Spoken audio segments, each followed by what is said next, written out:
All right, welcome everyone to the customer service training program. This is the preview for it. My name is Eddie Thornton. I'm one of the training reps for Bosch. So we're going to get into this training program, get a needs assessment for the training program, actual training outline, and how we're going to measure success of the program. So being that you guys are in the hospitality customer service industry, I think it's very important that you all have a solid customer service plan. The customer service training plan that we're going to implement starts with the needs assessment. The purpose is going to be outlined within the needs assessment. So the first thing we want to realize is, so the Wendy's franchise group, for 3 years, we've had same store sales decline for over 50% of the stores, which isn't good, right? Customer feedback.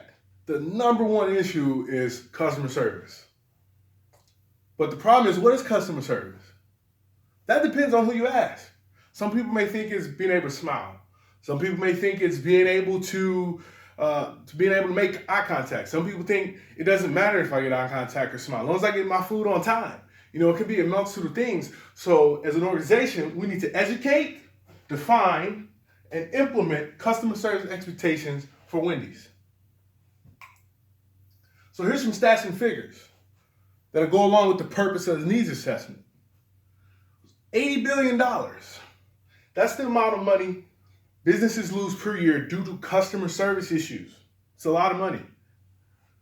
75%. That is the amount of customers who go to competitors due to bad service. So when someone goes to your organization, they go to the Wendy's, they ask for cheese on the fries, they get chili instead. Instead of coming back, they're going to go to Taco Bell. They're going to go to McDonald's. They're going to go to Burger King. 1 out of 26. That's the amount of unhappy customers who actually complain. So what does that tell us? If the numbers show that the number one problem is customer service complaints, but only 1 out of 26 are going to actually complain who have a problem, whatever that figure is, it's going to be way higher because most people don't even complain. They just go to a competitor. 85%. That's the amount of customer service issues that are preventable. Preventable means they could have been handled before the customer took off. So the needs assessment also has scope and boundaries. So the scope of ours is going to target all associates, right? So it's going to be managers and crew members and anything in between. What we're going to assess is interpretations and knowledge of customer service skills. How we're going to assess that? With a pre-test, which we'll get into in the next slide, and discussion. The discussion is going to take place during the training. The outcome, all associates will understand Wendy's expectations and criteria for customer service. Increased customer service equals increased sales. Increased sales equals more morale, better engagement, more vacation time, more golf. That's all comes from the increased customer service skills. Here's an example. Chick-fil-A is ranked the highest fast food restaurant in the U.S. for customer satisfaction. Brought in over $6 million last year. Here's a unique thing about Chick-fil-A. Chick-fil-A's direct competitors, KFC, Church's Chicken. They're open 7 days a week. Some locations are open to midnight, right? Chick-fil-A is closed on Sundays, only open 6 days a week. Latest locations is at 11 o'clock, closing, right? Most of them close at 9. Yet, they make $6 billion last year. That's more than KFC and Church's Chicken. Is their chicken really that different? Or is it the customer satisfaction through customer service that's bringing in extra dollars? I think it's the latter.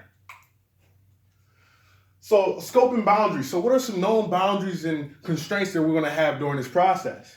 So the cost, right? Here's a quote about cost. Asking when training can best take place helps minimize impact on the business. So that means hiring volume can fluctuate, right? You got location and instructors is all going to factor into cost. But it is ways to control that. So due to hiring volume fluctuating throughout the year, you're going to have some months where you do a lot of hiring. You may have to do more than 2 of these trainings. And you're going to have some down months, like December, the holiday months or something like that, where you only have to do 1 training or 0 trainings. So it's going to balance out. And the location, we can use the company location. In your back room there, you have a conference room that sits about 20 people. That can be used as a location. You don't have to get any offboarding pricing for location. And then instructor. We're gonna have to use external instructors, but I have a plan to reduce that cost over time. So the action plan. So we know our needs assessment, we know our purpose, we know some of the boundaries and constrictions we're gonna have. So the action plan. Training requirements must be completed with all new hires within the first 30 days of employment, right? I was gonna make it 60 days, but I think we really need to narrow down how important this is and the urgency towards this. So it needs to happen within the first 30 days. At least twice every 30 days will be offered, and additional trainings will be scheduled as necessary due to the volume fluctuation of hiring. Trainings will take place in the franchise office in the main conference room, saving money. And here's the kicker, I know everybody gonna like this one. Store managers will co-facilitate training sessions and eventually become full facilitators, effectively eliminating the cost of the external facilitator. So obviously we'll still have the external facilitator there for support for some occasions or to implement a certain change or an update, but eventually we're gonna have this only led by the store managers, unless need be for any kind of instructor updates or things of that nature.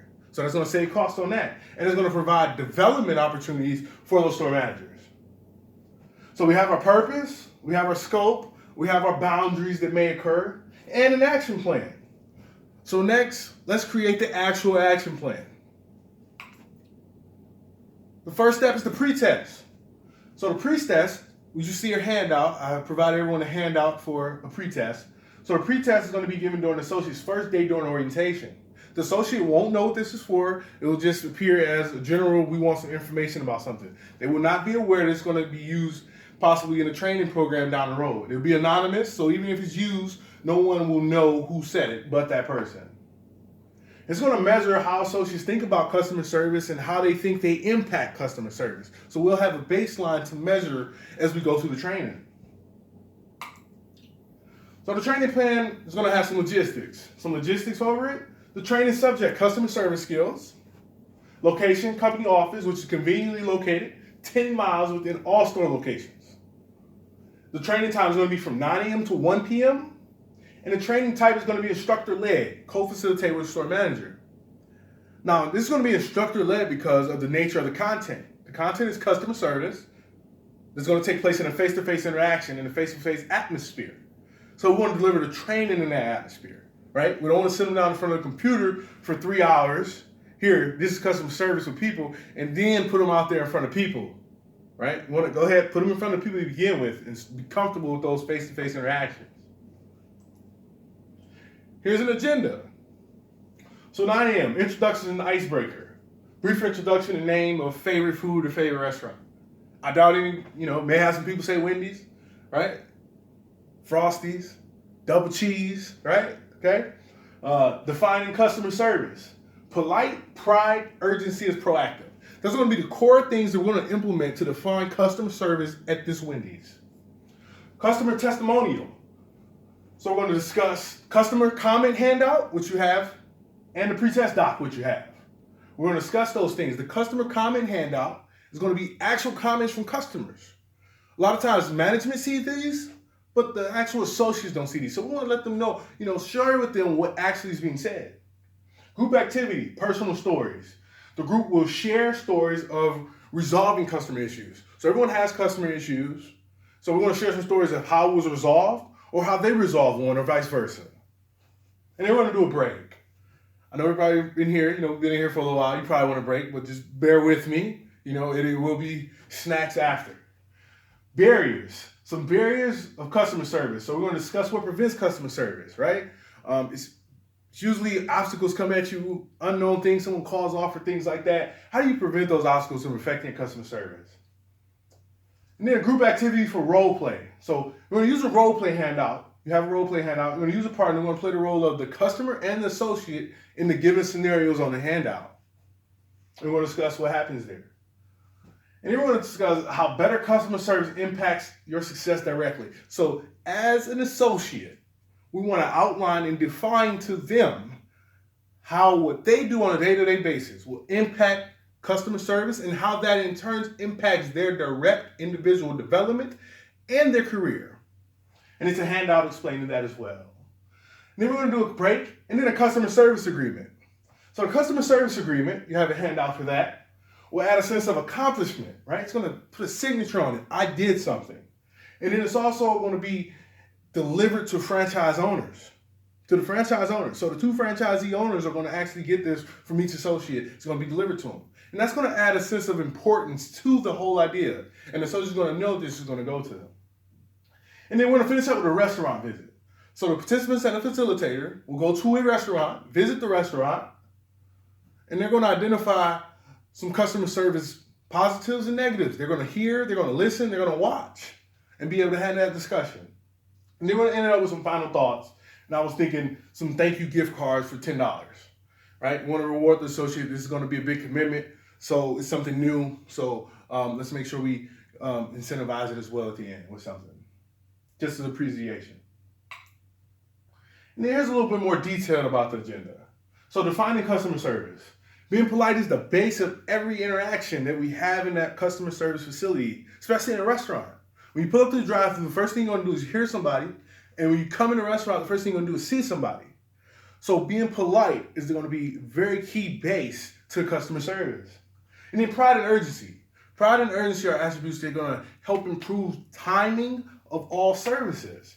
Take pride in what the work is and urgency to deliver that work and deliver those products, right? And then finally, we're going to have proactive. Being proactive will decrease these escalated issues of customer service issues when they do arise, right? Because nobody's perfect. It's going to happen sometime. We're going to be proactive to de-escalate the situation. Customer testimonial. That's going to discuss and allow everyone to remember to be able to put themselves in the seat of the customer and understand things from their perspective. Because we all are customers at some point, right? We all go to different places. We all go out to eat. So we're all customers. So we can't forget what that feels like. Breaking barriers. So discuss how to not deter from customer service. If someone calls off, if it's raining, if you had a bad day, if you were watching football and the Lions lost, shocker, you don't want to let that discourage you, right? And then role play.